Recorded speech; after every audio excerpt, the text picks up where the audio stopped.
Guys, we have a new tier on our Patreon, and it includes exclusive bonus content. Listen up.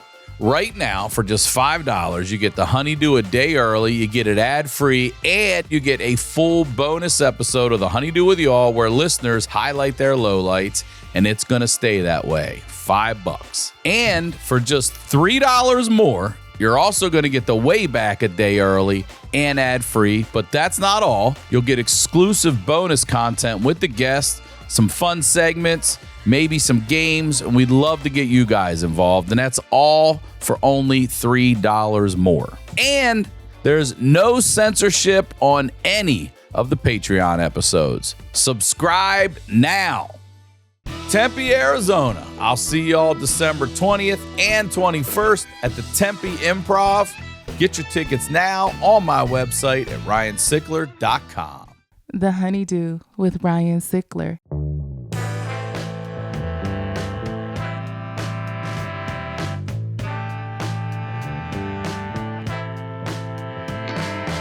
Welcome back to the Honeydew, y'all. We're over here doing it in the Night Pants Studios. I'm Ryan Sickler, ryansickler.com, Ryan Sickler on all your social media. Starting this episode, like I start them all by saying thank you. Thank you for supporting this show. Thank you for supporting anything I do. Coming to see me live, the Wayback, the Patreon, all of it. You guys are the best fans. I'm truly love my life, and it is because of you. So thank you very much for that. And if you got to have more, then you got to have the Patreon. Look, we added a new tier to the Patreon now. For $8 a month, you're getting the Wayback a day early, ad-free, censor-free, all that stuff, plus everything you get for the $5 tier and bonus content. We've got some episodes up there. There's a Lost Leanne Kreischer episode up there, and you'll get other bonus content you won't get on the other tier. But if the Honeydew with y'all is just what you got and that's your thing, it's staying $5. We're not raising it. All right? That is the biz. You guys know what we do over here. We highlight the lowlights. I always say these are the stories behind the storytellers. I am very excited to have this guest on the Honeydew. First time here. Ladies and gentlemen, please welcome Des Bishop. Welcome to the Honeydew. Thank you for having me. It's just great. It's already been fun. We haven't even started. I've just met you. Now, yeah, literally just met. Not to get into your personal biz, but you're married to Hannah Berner, who Correct. came on. We had a great time here. Yes, and she loved it. Yeah, and she spoke only highly about the experience. That's very nice. And it was, made me excited to come. Yeah, so we're stoked to have you here. And before we get into whatever we're going to talk about, plug my stuff it all, brother. Down the lens. Mm-hmm. Well, I guess the most important one is I'm in Boston the weekend in between Christmas and New Year's, which can be a tricky weekend. So I'm at Laugh Boston that weekend. Great club. After Christmas, I'm in like Minneapolis, Charlotte, Greenville, and some other places that I forget. But you can go to desbishop.net. And then I have not a new special. I put a special up in January last year on YouTube called Of All People. So check that out. It's a pretty good special. That's it. All right. Oh, well, I have Irish shows, but how many... You think you have a lot of listeners? I don't know. Why don't you plug them? Yeah, Let's see if somebody says I'll be out there. The second half of my Irish tour starts at the end of January. I'm in Ireland for 2 months. So come and check that out. Or my Instagram's at Des Bishop. Keep in touch. All that. So there's a lot to talk to you about, actually. We were talking outside about things. And yeah, I didn't know I had a choice. So. Yeah. Well, I didn't know you had so many choices. So many lowlights. Yeah. Looks like a happy guy. Who knew? We've talked about we go through the list. We talked about addiction outside. Both your parents have passed. Yes. And I had testicular cancer when I was 24. Testicular cancer. I gave you 4 options. Yeah. We spun the wheel of lowlights for you, and we landed on your dad. I want to hear about your dad. Look, I'm a big dead dad guy, but I'm also a big dad guy, and I'm a dad. You're a dad. I got love for the dads. That yet. I got love for the dads. I haven't done that yet. And I remember after my dad died, I remember there was this is probably going to make me cry, but we'll talk about it. But since I've brought it up, I did a show about my father, and it was all about the sacrifices of fatherhood. And I really gave him a hero edit. But there was this dad with his little daughter, and I'd already noticed him. And I was like, at the show? No, this was like on the street in Dublin. I'd already noticed them, and I was already feeling it. Because I don't know if you remember, right after your dad died, you probably had little triggers, And then a lot of Then this fucking dad came up to me this dad with his daughter who I'd already noticed. And he was like, hey, man, I just want to say, I saw your show about your dad. And, it's fucking tough being a dad. And sometimes I feel like, why the fuck did I do this? And I saw your show and it just made me realize that it's fucking worth it, man. It is. I was like, Jesus Christ, you're fucking killing me, dude. But I haven't had that experience yet. And here's the thing. So I was only seeing it from the grief side. No offense to you or me. I had a daughter older. My daughter's only 10. Okay. You're how old? I'm going to do that. I'm going to be that guy. I'm saying. I'm going to be fucking older than you. Parenting is a long-term game. It's a long game. They don't realize till maybe they even have a child themselves or till they're in their maybe 30s where they sit back and they go, how'd you do all that? Yeah. How'd you come to all the practices? How'd you pay for this? How'd you do that? How'd you do that? And then if you're lucky to live long enough, you get that. Yeah. My dad didn't. Your dad didn't. Now, here's the other thing. This is making me laugh because I was telling Brandy about this the other day. My dad, the anniversary of my father's death was just a few days ago. Right. 35 years ago, which blows my mind. He died 35 years ago? Blows my mind. Wow, you're a veteran. So 35 years ago, and I had my daughter that day. And I say, you know what? Today's the day. I woke up when I was 16 and my dad's gone. I have no parents. And life is like that from the rest of the time until now. I can't tell you how grateful I am that I've got you. He would have adored you. So today, instead of being sad, I'm going to take you to the mall. We'll go get something nice. We'll go get some ice cream. We'll celebrate. She's like, okay, great. Give her a high five. I'm driving. I'm going to give me some. She hits me up. She's like, can we put some music on? I go, yeah. She has to put on Bruno Mars. And it's that fucking, a too hot. I got mad. That's all, make a drag him on a retire. And I'm up there thinking about my dad shit. I've got tears coming down my face. She ruined Bruno Mars for you. She's up there and that's the soundtrack to it. I'm telling you. It gets easier, but it hits you when you don't even realize. When you don't realize. I say that to people all the time. That's the soundtrack to this, right? I'm up there just wiping tears away and she's in the back, too high. And I'm like, it's whatever. That's what life is, bro. That's what life is, man. And it's weird. It still hits you sometimes. Oh, it still hits you a lot. And then my dad died right around Thanksgiving. So from now through the holidays sucks. You know what I mean? Was it sudden? Yeah. Oh, yeah. See, my dad wasn't sudden.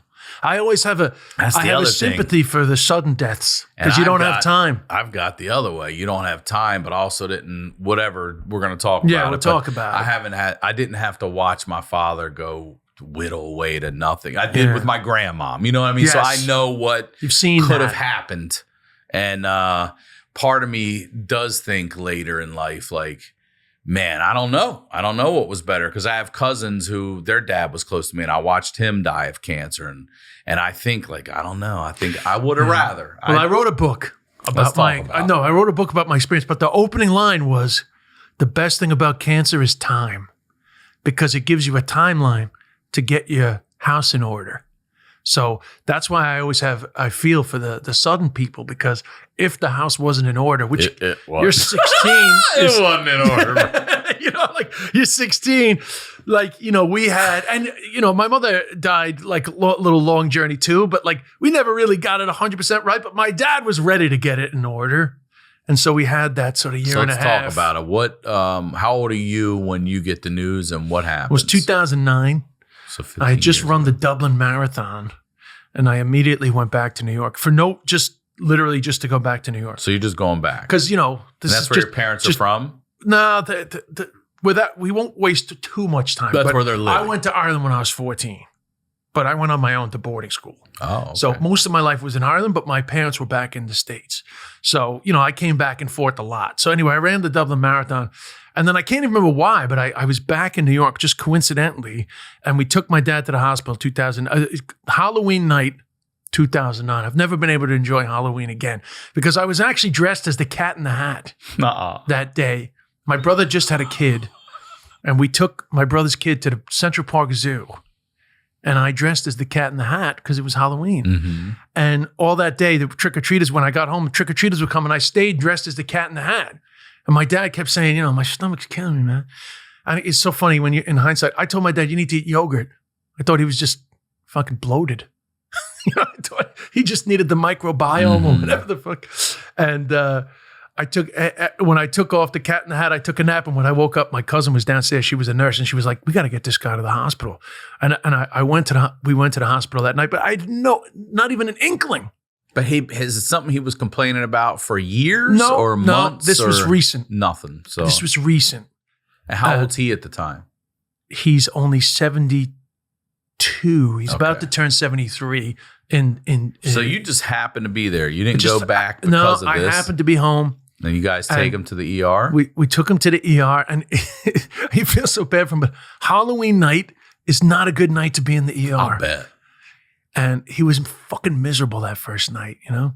And he was like, you people coming in like bleeding, but you don't know if it's fucking real blood or just their costume. You know, it was like, it was your head real or what, bro?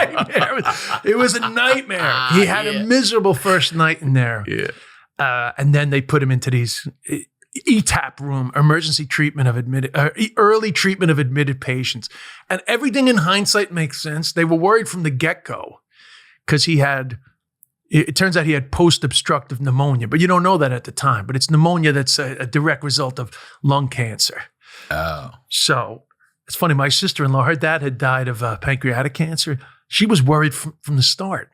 I didn't even start worrying about cancer until like the Sunday night when it was like we seemed to be getting a little bit of the runaround. So we had that weekend in the hospital, and it was what it was. We were like waiting for the tests. He did some scans. He got he went to the pulmonary guy, and it was on the Monday then that we found out that it was stage 4 small cell lung cancer, which was at that time, I still think it's incurable, but I think with immunotherapy you can get a little more time. But 2009, which is not really that long ago, there was a very sort of prescribed timeline. But anyway. And what was that? What window are they giving you on Monday of like 2 years max? And did they give you a minimum on something like that? I guess they say 6 months. So the moment the pulmonary guy, so we were waiting in the office, myself and my mother. I had no idea that I was waiting to find out that my dad was going to die. Like I was clueless. So then the pulmonary guy says, "Can I talk to you outside?" He wanted to find a room. He's like, "I don't have anywhere." But so we were just in the halls with my mother, and he was like, "It's small cell lung cancer, and there's no cure." And I wasn't ready for that. But my mother definitely wasn't ready for that, and I'll never forget it because she was like holding onto my arm, and she nearly like collapsed. I literally had to hold her up. She just like wasn't ready. She wasn't ready at all for that information. And I can understand because it didn't enter my head either. So we said that we would tell my father. But first, my mother couldn't cope. So first we went outside. Yeah, I was going to say, if she walks in like that, he's going to be like, "Oh, this ain't good." We went outside because there was like a bench like against the wall. And I sat down with my mother and she was like, "What are we going to do? What are we going to do?" And it was just like, I couldn't believe that we were now at this, you're just suddenly in this part of your life, But the hardest part, it was tough dealing with my mother, but I did my best to stay on top of it, be there for her, called my brothers. And then I had to go back in the room and tell my father, but they had actually told him in the meantime. Ah, what the fuck? That's all right. I was fine. Because when I walked into this, it was like a semi-private kind of vibe. He was sitting on the bed, and he says, "Bad news, man." I was like, I know. And this kills me. It's hard to talk about, but when I sat down next to him, he put his head on my chest. And I held him there, and I try to separate the fact that I turned this into performance, but in real time, that's when I became aware that I was the parent of my parent. Mm-hmm. Now I had to look after this guy, return the favor. And that was hard. That was hard. But, I just held him there. And then that's just the beginning of That's literally early moments of all of it. Yeah, that's just the beginning. And then you get into the the admin of survival, but he was actually worse than we thought, you know. Was he a smoker? Did he work in asbestos? No, he was a smoker. He was. This was direct result of smoking. That's a cigarette thing? Yeah, small cell lung cancer. How do you say small cell? There's two types of lung cancer, small cell and non-small cell. He was stage 4 small cell lung cancer. So at that time, death sentence. Did you ever ask him, you're stage 4 at this point, Dad, did you start feeling stuff months ago? Did you ever ask him that? Like when his body maybe started feeling different? Because I know that generation of men are that walk it off generation. Yeah, he wasn't too bad like that, you know, because he'd had like, you know, a little bit of heart stuff. And, you know, I think it's hard to remember that exactly, but I definitely think he was aware then, like, shit, man, this has probably been coming. But like the thing with that small cell lung cancer, like it's very hard to get it early. So there was no sense of like, shit. We could have done something. Because he had a scan not that long before. It wasn't showing up, you know. And it wasn't like one of those things of like, how did they not notice? We never really, some people get into that. We never really got into that. We just got into like, how are we going to deal with this now? And so how did you? What is next? Does he get to come home or is he? Well, first they had to just stabilize because he was really quite bad. He had like really bad, this post-obstructive pneumonia. So he had a couple of nights where he was probably dying, but he didn't realize it. But he told me like around that time, he had like accepted that he was going to die, but that left when he started getting treatment. So he immediately, I don't know if I think he immediately got like a dose of chemo, but the thing is that they give you this aggressive chemo, which works really well. It kills it off because small cell lung cancer is aggressive. So it responds, the chemo kills off because it's fast growing cells. That's what it's designed to do. So he got better quick, but it's known that won't last. But the initial whack is pretty effective. But when he started to not be dying, it's funny, he immediately changed back to, I don't want to die.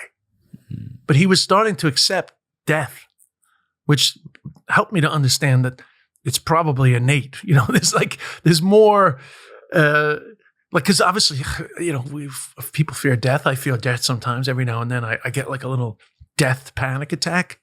But I do think that something changes in the mind. He seemed to be quite comfortable with the thought of dying. But that left him, actually. He really got in the mood to fight when he started to feel a bit better and he started to get, a modicum of life back. But, you know, it was still getting chemo, so he still felt like shit from chemo, you know. But anyway, that was that initial time. It's actually almost hard for me to remember. It was just like, you know, I had to go back to Ireland then. I had to do some shows and then get back. You know, I was flying back and forth. But it was basically just get him into the chemo place. And then we did the chemo time. And, I don't have a lot from that. It was just tough. How long did he? You got to make him fucking eat peanut butter. You want to? It's a tragic story. What do you mean? So you know, you don't want to eat. Yeah. You know, and you can't not eat. You need your strength because the chemo is like killing you. Basically, yeah, you're trying to kill the cancer before it kills you. And so the doctor was like, you know, if you won't eat anything, peanut butter is good. There's a lot of calories, a lot of protein. So I was fucking force eating my dad peanut butter. Now, after or right around the time it's not an easy thing to eat. Yeah, but here's the thing. So when I as I said, a lot of this became part of a show. But at one stage, years before, my dad had a crack at writing his memoir because my dad had a horrific childhood, which we'll talk about. But in the context of the peanut butter story, my dad's mother was extremely abusive. She was paranoid schizophrenic, but of course it was actually in England in the post-war era.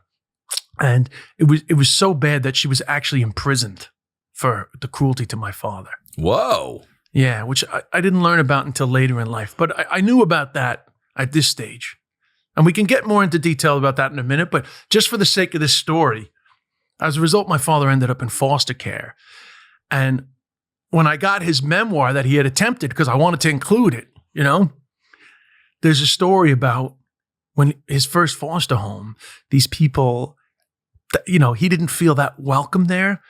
And at one stage, he ate peanut butter from the jar, and I don't think they knew that he was home, and he overheard them saying, like, oh, he ate all the peanut butter from the jar. They were complaining about the fact that this kid that they'd taken in was eating the peanut butter, and he fucking hated peanut butter for the rest of his life. And here he is dying, and I'm like, take this fucking peanut, and because I was we all took on the role of caretaker, but like it was one of those things where it's like, you gotta eat, bro. Like, I know you feel like shit, you want to puke, but you gotta eat, so my mother was like, you gotta make him eat. My mother's a very anxious person. So my poor dad but I didn't know that at the time. I wouldn't have force-fed him peanut butter had I known that it was a fucking PTSD trigger from his very traumatic childhood. Very traumatic. All right. So that was that time. That was the initial time, So what, does he come home at all? So he came home then, after that, this was the peanut butter stories after that. So whatever, the initial we had wave 4 or of 5 chemo and things in the hospital. Well, I think just one session, then you get put into like an outpatient place. Okay. But I feel like the chemo started straight away, but then he gets home and then you have to take him to the chemo place. And it's all American healthcare. Like, it's very dark. Like, sometimes they're like, oh, it hasn't been approved yet by the insurance. You're like, are you fucking kidding me? Because I'm living in Ireland. I'm like, what? Like, how can this be? But they were fine, that place. They were fine. Russian Jews, I always remember. And the whole place. And it was fine there, And I when I was around, I would go with him. The winter had kicked in, and like I remember like just so desperately wanting him not to fall. And so that was just like the caretaking. That was the caretaking time. The initial batch. So yeah, he was home in bed. The peanut butter was in his own bedroom. What are the first conversations you guys are having? What are they about? Well, the good thing about my dad and I is that, because I stopped drinking when I was 19. My dad was sober my whole life. So was he still smoking at that time? Was he still smoking he had right stopped, up to but it was too late, unfortunately. Yeah. But we'd had a lot of we had a good relationship. A lot of tough conversations. Like I did the steps and all that stuff. So like I did all the amends and, we had a pretty good relationship. But it's hard to remember the types of conversations we were having. It was really just like survival stuff. I mean, is he talking to you about taking care of your mom, or you said getting the house in order? Does he have a will? Does he have any? Oh yeah, stuff? My mother was on top of all that. She was. Yeah, I didn't have to worry too much about that. Was more with my mother dying. My mother was a serious control freak, so there was no issues around that. It was really just about being around with him. But as I said, no, this seems kind of like weird, right? But so for years, I had this idea about doing a show about my father called My Dad Was Nearly James Bond, because in the On Her Majesty's Secret Service, but my dad was an actor and a model. Right? That was his life before I was born. Right? In fact, I recently had to get I was born in London, so my parents were living in London when I was born. So I actually got my birth certificate recently because I'm doing some admin. And his occupation on my birth certificate is actor, which I didn't realize. But he was more of a model. But he wanted to be where you get the good looks from your dad? Anyway, the good genetics, my parents were both very vain. So anyway, my dad didn't do that much acting, to be honest with you. If you ever want to see him, he has one line in Zulu. Oh, yeah? He has one line in Zulu, and he's got a few lines in Day of the Triffids, which not everybody knows. That those that know really care. It's a B-movie classic, bad sci-fi from the 60s. And he did a couple of commercials in that. But he was a very successful model. That's how my parents met in New York, because the Ford modeling agency actually brought him over from... Oh, he was a Ford model. Yeah, they brought him over from London. Lived in New York, met my mom. But then they went back to England. They lived in Germany. They lived in London. I was born in London. So anyway... It was always the family legend that my dad had an audition for James Bond, which honestly, I could never verify while he was alive the truth of the story. But apparently there had been an article written in some paper about Irishman who was nearly James Bond. And my dad was in the same modeling agency as George Lazenby. So On Her Majesty's Secret Service was the end of Sean Connery's reign. And they were looking for a new guy, and they were looking at models. And apparently my dad, like the tiniest consideration. You will not find my dad's name in the history of potential bonds. But I found out, I verified afterwards that it was actually true. Anyway, he had a lot of regrets about giving up acting and modeling. This is what I wanted to ask you, if you talked about regrets. It's all regret. My dad was riddled with regret, like bad. He spent most of his life feeling like, so in 1976, the economy crashed, and my father he got a job in Barney's as a retail guy just to survive, because I was born. I fucked up everything. I ruined the dream. I killed his dream. Yeah, I don't know. He shot the load, bro. He had to make money. He had to make money. And they were living with my grandmother in Queens, Flushing, Queens. That's where we're from. And my dad was like a London model, hanging out with Richard Harris and living the London, the 60s in Chelsea and the early 70s. And now he's living in fucking Flushing, Queens.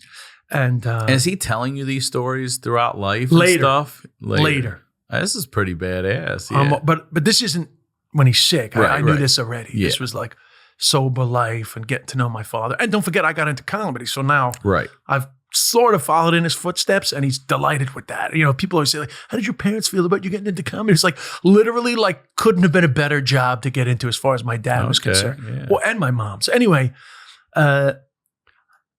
he gave all that up for me and for us, right? So, but he expressed, sometimes people come on the TV and he'd be like, I knew that guy, he was an asshole. Like, the way it is too, right? Because he get jealous and it's we're entertainers. Like my dad is just having normal entertainment envy.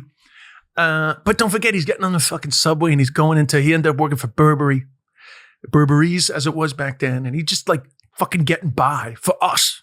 Stable life for us.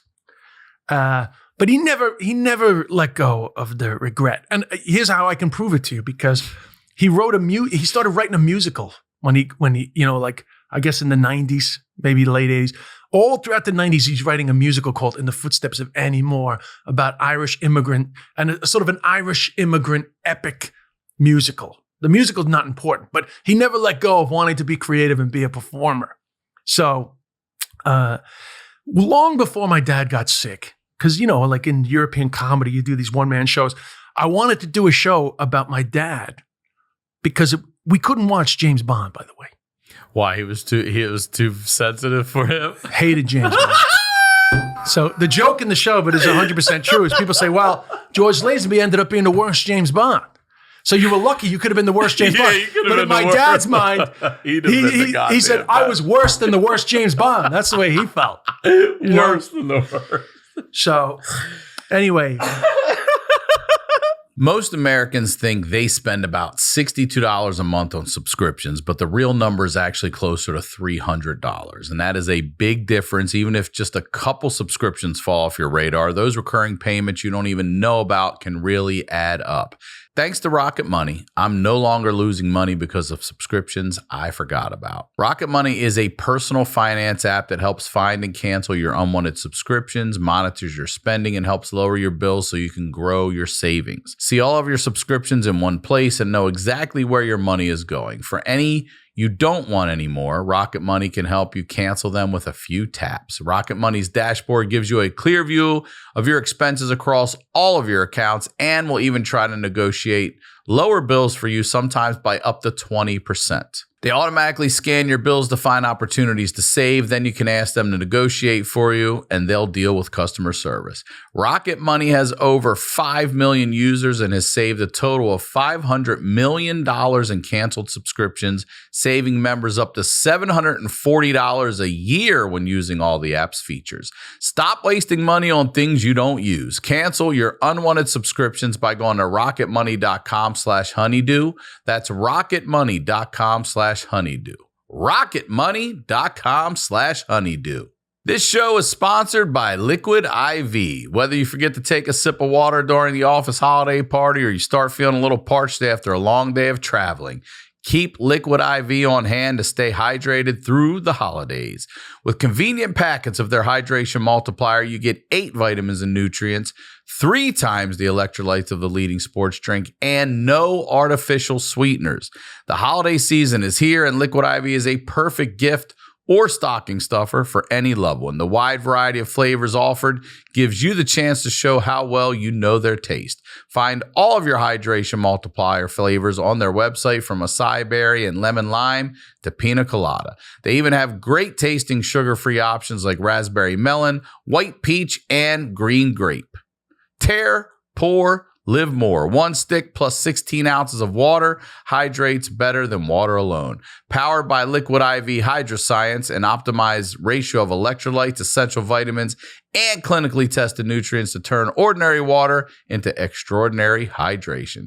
Stay hydrated through the holidays with Liquid IV. Get 20% off your first order of Liquid IV when you go to liquidiv.com and use code HoneyDew at checkout. That's 20% off your first order when you shop Better Hydration today using promo code HoneyDew at liquidiv.com. Now, let's get back to the do. So anyway, funny, that was like a presence. That was a present. And then sometimes like guys would stay with us. A great actor called Dudley Sutton. He was in a British sitcom called Lovejoy. People won't know him, but he was like my dad's close friend, and he'd be over in our like suburban life. And you could just tell that my dad was like, how the fuck did this happen? Even though it was the only life we ever knew, and we were happy with it. So I wanted to do this show about the fact that my dad had regret about not being a successful actor and was nearly James Bond. But actually, as it turns out, he survived this horrific abuse as a child, which I found out in adulthood, that my grandmother, who had been like, I was in Ireland at this stage. Like I'd be going to my cousins in Middleton, County Cork, and they would talk, they would wax lyrical about Annie, my dad's mom. And she was a great singer. And, my dad's dad, he was English, actually, Stanley, and just like talked about them in glowing terms. But actually, it was horrific. Like, beyond horrific, the descriptions of my dad's childhood, right? Plus, he was abused by a priest independently of that. But of course, they go together, right? Because you go for the vulnerable guys. And there's this guy that, really horrific. My dad's story to tell, but he wrote it down. So I wanted to tell the story. Also, really interesting to me to think of a man who has been abused in all these different ways, has this great set of looks, and then has to try to be confident enough to get out there in public and live off of looks. Well, inside dying and knowing and probably feeling like the ugliest fucking thing out there. It's a pretty interesting. Well, what's interesting is how he got into modeling. He was a physical fitness guy. He was like a gymnast, and he was making his living from physical fitness, and he broke his back on a trampoline. And had 3 spinal fusions. And one of the times he was in the hospital, his buddy was like, hey, the modeling thing is taken off in London. You should do that. Because obviously he wasn't going to be physical fitness anymore. Yeah, that's a wrap. My dad actually tells a great story, which is interesting in light of the way we view the world today, this is a slight digression, but in his memoir, he talks about, he was a bad alcoholic, but he was heavily burdened by this horrific childhood that he had. How do you fucking liberate yourself from that? He watched his mother being driven away in a Black Mariah, as they called them, the prison vans. Like it's a court case. I'm not telling people to buy my book, but if you ever see it, I went back and I found the news articles about my grandmother's imprisonment. This is not nothing. Yeah. You know what I mean? So he dealt with all that and the foster care, and then his mother, by the way, she had a lobotomy. They gave her a fucking lobotomy. Jesus. And sounds like One Flew Over the Cuckoo's But Nest it was, shit, dude. It was. They did that then. And she was never the same. Sometimes she would be calm, other times it would come back. My mother even told me that, because she was still alive she was still around when they met. And my mother said, yeah, she was nice sometimes. And then every now and then you would see it, like the fucking red mist. So, and my grandfather was deemed to be unfit to be a parent. That's how my dad ended up being in foster care. So anyway, my dad tells a story in his memoir about he was like on a building site or doing something to make money. And he was miserable and depressed. And some guy on the building site said, you can't wallow in this. you know, because it's going to destroy you. You got to let it go, and you have to find a way to live your life. And it was like really like cold, you know, hot, like what's the word? Tough love. But it worked for my dad. Now I know it doesn't work for everybody, but that's like a pivotal moment for him. He's like, you know what? I gotta fucking show up. That's all that dude had to be in his whole life too. Yeah. Isn't it funny? I had a girl one time I met, just a friend, and then I never talked to her again after that. And she said to me, some people come into your life just to introduce you to a song. And she did. That was it. She introduced me to Jeff Buckley, and then she was gone after that. like my summer school teacher in 1990 in St. Francis Prep. I failed loads of subjects, but I had this great English teacher, and we were studying Romeo and Juliet, so he played us Romeo and Juliet by Lou Reed, and he introduced me to Lou Reed. There you go. But anyway, so this guy on a work site's like, hey man, you gotta just suck that shit up and he was a survivor, my dad. And really, so basically what I wanted to do was write a show to show that my dad was actually a hero. James Bond is a fake character played by an actor. You know, whereas my dad survived real trauma. I mean, trauma these days, it almost sounds like a trigger word, but like this is real fucking trauma, you know, like horrific abuse and abandonment. And he survived it, and he gave us a very normal life, and he never hit us. That was my dad's thing. He will never hit us. And he was a great dad. I mean, our childhood wasn't perfect by any stretch. My mother was tough, but you know, there were probably elements of my mother's personality that my dad was attracted to due to the trauma, maybe a little bit of a trauma connection there. But anyway, he gave us this great life. And so in my mind, I wanted to write this show, but I had no idea, you know, how do you know, the darkness of my dad's childhood versus the funniness of the Day of the Triffids and all the fun stuff when we were kids. Like somebody would find the footage and we'd watch and be like, fuck, that's dad. You know, like it was fun. The fact that my dad had a past in acting was fun for us. So, but I could never figure out what the story was. But after my dad got sick and I had this transition of our relationship into looking after him, and just you get a deeper appreciation for him, you know, your relationship deepens. That's when I was like, I'm going to fucking give this guy a last act. So good for you. I originally, because I was going to Melbourne, to the Melbourne Comedy Festival. Anyway, I didn't intend to do a show about my dad, but my dad got sick. So I immediately changed the show, and I said, I'm going to fucking do this show. But I had no idea. And the poor crowd in Melbourne, they were a little bit of a Petri dish guinea pig. But a comedian called Jason Byrne, great Irish comic, he said to me, you got to get your dad to come out. You got to get your dad on stage. So I asked my dad, I said, Dad, because I was going to do the Edinburgh Fringe Festival. It's 2010.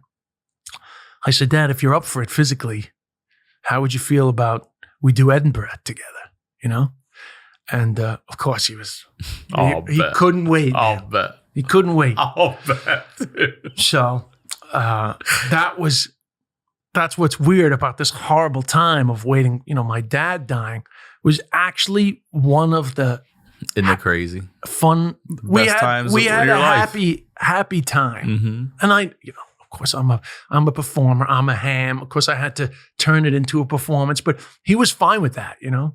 So we then committed to my dad was going to come to Edinburgh, and luckily it worked out because there was a couple of times where we weren't. Oh, he had like pain in his bones, so it was spreading his bones, so he had to get radiation. You know, like palliative stuff, like pain management. So there were times where I was like, fuck, is this too much? But luckily around the time of Edinburgh, he was in decent shape. And so he came, you know, and we did he would come out surprisingly. So I would do this whole show. By the way, I took out the mom stuff.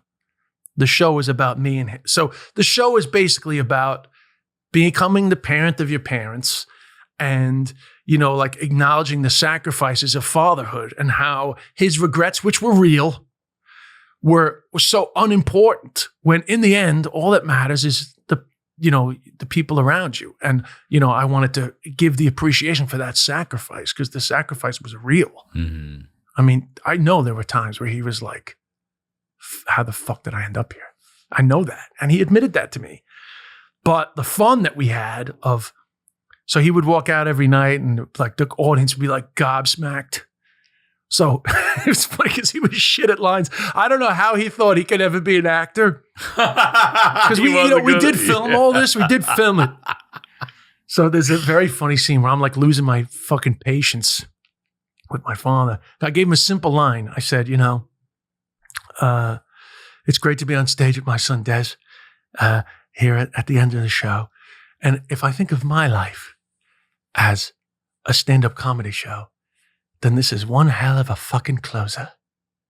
That was his line. That's all he had to say. Fucking days he couldn't get that fucking line right. I ended up like losing my patience with him, but when he came to the night, he got it right. He did get it right. That was all he had to say. Yeah. And it was great. He would get a standing ovation, and it was fucking awesome. And I found all the footage. The show was fun. I mean, who gets that on their last round? Not a lot. Not a lot. But my dad was so impressive. Like towards the end, like because we're filming him the whole time, which is kind of crazy. But thank God now, like I'm so happy now. So much footage of my dad at the end, and he would have these private moments with my man Pat Comer, the guy that filmed it. Him and Pat just talking about life, And he was backstage that opening night, so the emotions were high. And he said, when this is exactly what he said. I'll quote him. He says, "When your children come into the world, I realize it's no longer my life. It's their life." You have to remember that. That's if you're a good parent. Yeah. That's the truth. Because if you don't, they'll never forget. Never forget children and elephants. They'll never forget. And he did do that. He did give it all up for us, So that was the show of it all. But he cared, man. He was a fucking ham. He loved all that shit, So let me ask you some ugly stuff here. When it gets to the point where he's not up and around anymore, where is he? Is he home at least with you guys, or is he in care? No, he's at home. He died at home. Okay. So, we did the show, but he had to go back to do his next round of chemo. And how long did he end up? A year and a half. A year and a half. God. 2 years max, they say. 6 months to 2 years. But the chemo definitely helped extend that. Like that's a fact. If he hadn't done it, it would have been. No, and this was like not controversial. This is like tried and tested. Small cell lung cancer, we can buy you 2 years. Gotcha. And the first batch is going to work really well. And when it comes back, the second batch is not going to work as well, but it's going to give you a little bit more, but you're not going to feel as good, which is literally exactly what happened. And I can remember exactly where I was too. I was in the Monart Spa with my girlfriend at the time, in Wexford in Ireland, a beautiful like spa resort. I was in a fucking robe. My dad called me to say, I'm done, man. I'm giving up on the chemo, man. And I really thought, and I had a new TV show that I was about to start, and I called him. I said, listen, I can't do it. Like my dad's giving up chemo. I don't know how much time we have left, so like I'm gonna step away from this. But at the time, I remember thinking like, oh, well, this is good because he'll stop chemo and he'll feel a bit better, and then the end will kick in. But it was just way faster than I expected. The aggressiveness of it. I think he had a week. Next thing, he was in agonizing pain, and he had to start taking, like the palliative, like painkiller stuff. So my brother Aiden was back at that time, but I was back and forthing it. But I was in the middle of a touring this fucking show about my father while he was dying. And in the end, I was in Cork, which is it's a full circle. Because, my dad considered Cork his that's where he grew up in Middleton County, Cork. And I was in Cork, and I got a call saying it's getting close. So I got that weekend done, and then I canceled the rest of the tour for the time being. And I just got back. I flew back on the Sunday, and he died on the Tuesday. And the fucking flight was canceled. I was panicking. It's funny. I always remember, the Metallica song, Nothing Else Matters. Mm-hmm. It's not like an important song for me, except that when I got to the airport and they canceled the flight, they said, but the flight is going to Philadelphia. And I remember running between terminals trying to buy a flight to Philadelphia. And I remember I kept singing Nothing Else Matters because I was like, I just got to get home. My girlfriend was with me. She was Irish. So I was only getting a one-way flight to Philadelphia. So they were like, oh, she needs a return flight because, anyway, like it was just chaos. But we got on that fucking flight and I rented a car and I drove from Philadelphia because I wanted to be there that day. Yeah. And so the documentary that we made came out on the Thursday before the Tuesday. And there was an article in the Irish paper that said, something like Cork Man has a final act. Like he got to see that? Yeah. Oh, that's nice. And it was like, he was getting like real praise. And when I walked into the room, he said to me, he was dying. He said to me, we did it, man. Yeah. We did it, man. It made me.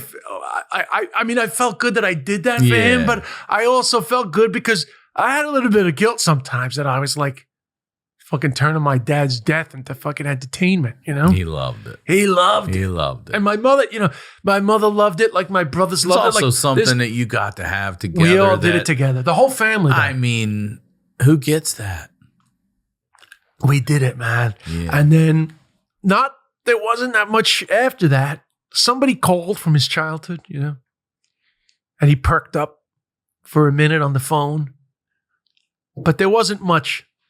People always talk about last words. The funny thing about last words. Were you there when he actually took his last breath? Yeah, I was there for both of them, which is luck. What do you mean both? Oh, both your parents? Both my parents. Not both deaths. I'll tell you a funny story about that in a sec. But first I'll tell you my dad's last words. Then I'll tell you about a funny moment that happened actually when he died.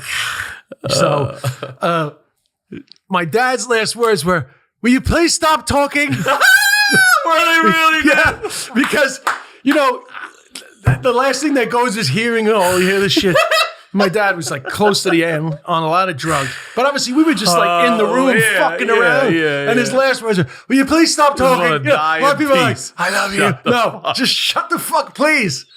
Please. Silence. For once in my fucking life. Silence. You're about to get it permanently, Yeah. Will you please stop talking? Oh, that is hilarious, dude. But, so you get all this hospice paraphernalia, stuff about the end of life. And it's really helpful. Mm-hmm.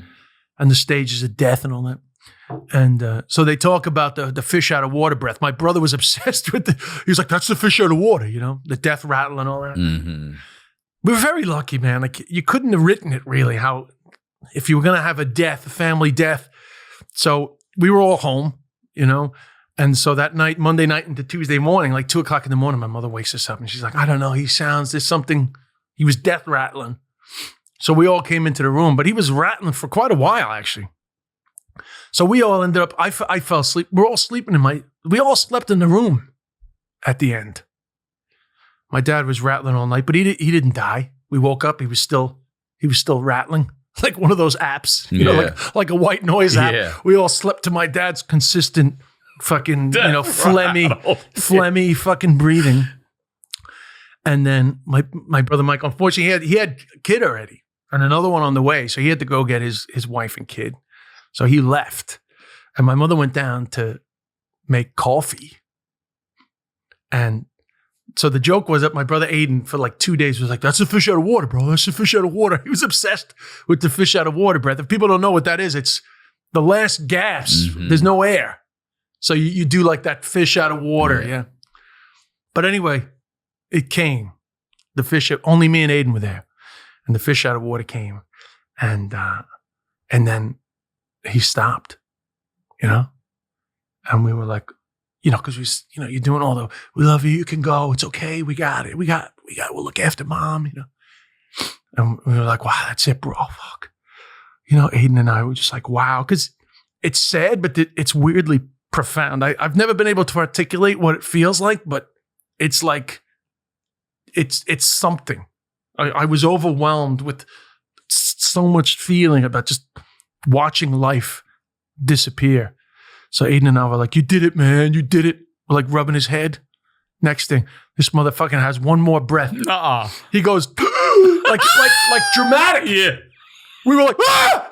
Fucking, I'm not even kidding. It sounds like a joke, but I'm not even kidding. We were shocked. And then he was really dead. It was a distinct difference. Like really, it was immediate. Mouth dropped. And then it was like nothing. And then I was really like, wow, fuck, man. Like, human, like, what a beautiful send off. Like, you got to give him everything he wanted in the end. No, it was great. I mean, let me ask you this, though. You talked to your dad about regrets and all that. Do you have any? Is there anything you would have wished you could have? Obviously, more time, but within that amount of time, is there anything you wish you could have done? With him? Yeah. With him, not really, honestly. You I got great advice. Irish promoter called Bren Berry, when he heard that my dad was sick, he called me and he said, the best advice I ever got was leave nothing unsaid, which was just great advice. So was really, there anything that you hadn't said that you wanted to? You know what? I can't even, all I know is that we talked a lot, you know, but he had regret. So here's the funny thing I remember close to the end, I was in Ireland, we were on the phone and he was telling me that, there's just some regret, some things I did in my life. And I can't remember what I thought he was talking about. I thought he was talking about his childhood and just like the shame that he had about what had happened to him. But I can't remember what I said, but I remember giving him some rousing chat about how great he was and how he needs to just wipe this slate clean and he doesn't know anything to anybody. But it turns out that actually what he was talking about, because I was wrong, after he died, my mother told us that he had been married before. He never told you guys? No, I had been aware that he had this girlfriend called Valerie, who I had heard about. And in Cork, my cousins would tell me about Valerie. I was acutely aware of Valerie, but I just thought it was like a very serious girlfriend he had when he was living in London. But he had been married before. Obviously, my mother knew. But my mother told me that towards the end, he said to her, he's like, do you think I should tell him? And then he was like, no, I'm not going to tell him. Don't tell him. So he decided not to tell us, but it was eating him up. The strangest fucking thing. I'm sitting here thinking too, like, who gives a fuck? Right. Why would I? Even if my dad had told me, I'm like, why would I care? My mother told me. Did he have children with her or anything like that? No, just married. And just he just wanted you to think your mom was the only one? I can't even tell you what he was thinking because he was gone by the time I found out. Yeah. But I was like, that's what he was fucking talking about. God, in a way, I kind of wish my mother sort of let the cat out of the bag so I could just be like, oh, fuck, who gives a fuck? But anyway, his wish was for us not to know. And so actually, one of my rousing chats was based on bullshit, actually. You know? I wish I had more said like, just what could there be? I wish I'd pushed him to like. Also, why is it? I wonder why it mattered so much to him. Did you ever meet this lady? Nah, she was, so my brother Mike remembers either when it happened or anyway, she died long before. She died like of alcoholism. Oh, okay. And her dad apparently loved my father. And my dad, her father wanted to talk to my father when she died. Mm. And I think that my dad went back for the funeral, my brother said, but all that stuff is like, you know, I just didn't know, you know? So I believe I think he went back for the funeral. The father's request was that he would be there because the dad, Irish man from Sligo, just like loved my dad, you know? So that's just a part of his life that we never knew.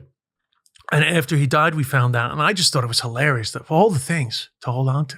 Yeah. So fucking stupid. It's honest too. It's not like it was a secret behind your mom's back. I think he just must have had some shame about us not knowing for so long, and maybe it had gone too far. But of course, he left my mom with the secret, but she let the cat out of the bag. We thought it was hilarious, you know, that he held on to that. Kind of felt bad that he did, but now, you know. Do you want kids? Is there kids so after my dad died, I was very broody. I was dying to have kids. And I mean, I wasn't in a situation to have them then. Like, well, I was with this girl, but we broke up the May following, but she was great. You know, I never talked to her about it, but I have to give her credit. She was really there for me at that time. She has a kid now. But afterwards, I was very broody because it was all about us at the end. You know, it's like in the end, that's all that mattered was us. And I was very aware of that. And I was very aware of the importance of having kids. But that did fade, though. That did fade. And then I ended up at a stage where I just accepted I wasn't going to have them. But now I'm going to have them because, well, Hannah wants to have kids. She's a little younger than me. So we're in a situation where we can. But the only problem about getting older, I mean, you said your daughter's 10. The only problem about getting older is you're just aware of how fucking tired you are all the time. So, and the time that you may or may not have left, you know, every day is great to have. Yeah. But if you even get, 20, 30 more years, that's it. You're not seeing grandkids unless you're like, I never would have thought I'd ever want my daughter to have kids young. And these days I'm kind of like, I don't know if I'd mind it. That was a bad joke I used to tell them. Like, I'm so late now, I'm never going to have grandkids. If I want to have grandkids now, I have to raise my daughter in the Bronx. Which is a bad joke. Yeah. But so you're not opposed to it at all. No, and knowing that you're going to be older and I'm going to be an older dad. Yeah. There's no way around that. And who knows how much quality time you get with your kids too. And all my friends were jealous of me for all the years of all my freedom, but now I'm going to be jealous of them. Their kids are going to be raised. They're going to be sitting there. They're, I have friends who are grandparents now because they had kids in, college and stuff. Yeah. And now their daughter has a baby. And I'm like, well, I used to make fun of the, because I'm in recovery, so I used to be in recovery with some of these like guys that had really fucking shitty lives from tough neighborhoods in Ireland. And they would have like fucking kid when they were 17, And then they'd be still, kid back in my life. And I'd be like, you fucking idiot. You ever hear of a condom? And, this type of shit.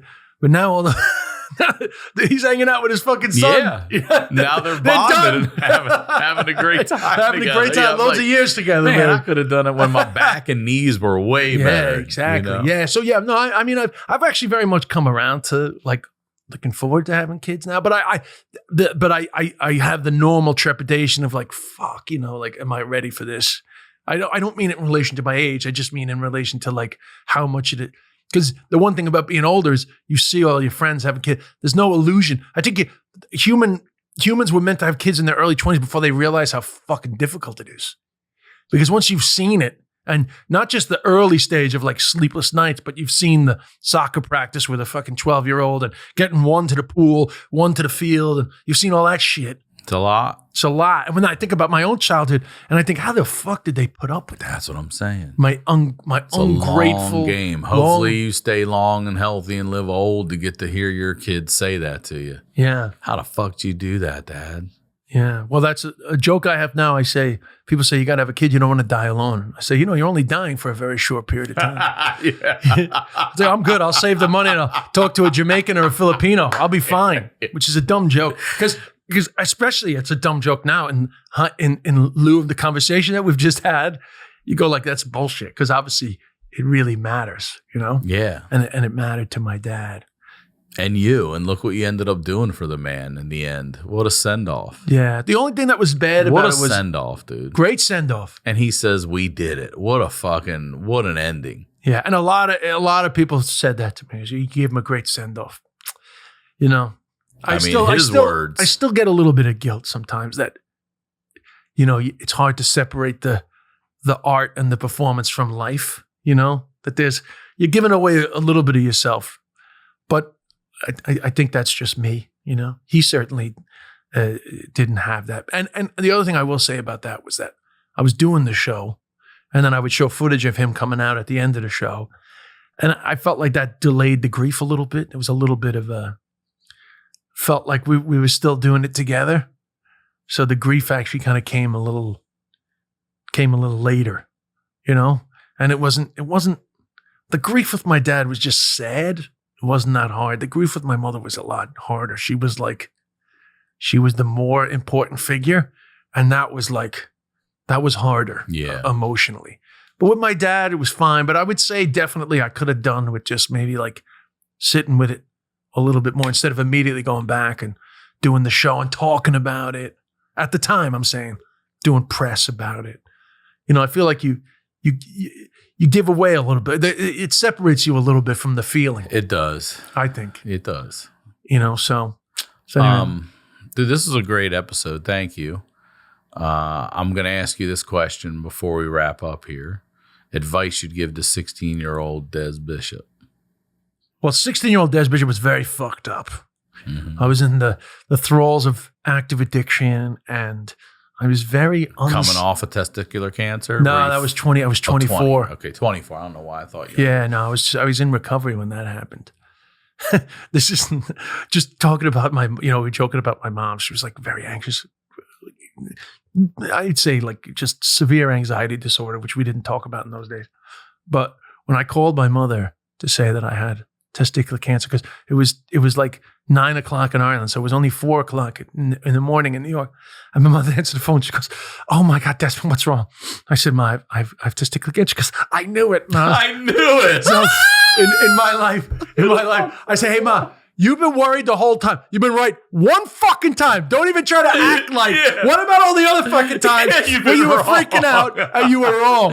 I knew it. Yeah, and then she's like, "I'm coming over." I was like, "No, Ma, cancer's bad enough. Stay where you are." Anyway, so anyway, 16-year-old Des. Yeah, what are you telling Des? Oh, I mean, Jesus. It was a lot then. I'd probably just tell him everything's going to be all right.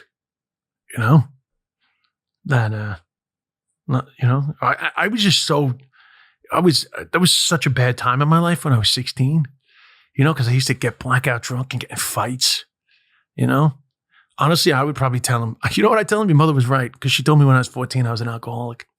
Your mom did? Yeah. Wow. She was right. She said, alcohol's going to cause you a lot of pain. You don't know it yet, but it's gonna. But she was a product of her own. And you remember that? Oh, yeah, I remember exactly. I can see her face telling me. I was out in West Hampton. It was 1990.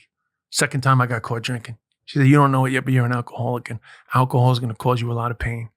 But she was right. So I probably would have, at that time, 16, I would have just like, "Your mom's right. You can't keep doing this." But I was lucky. Yeah. The paranoia from both my parents, they were both sober.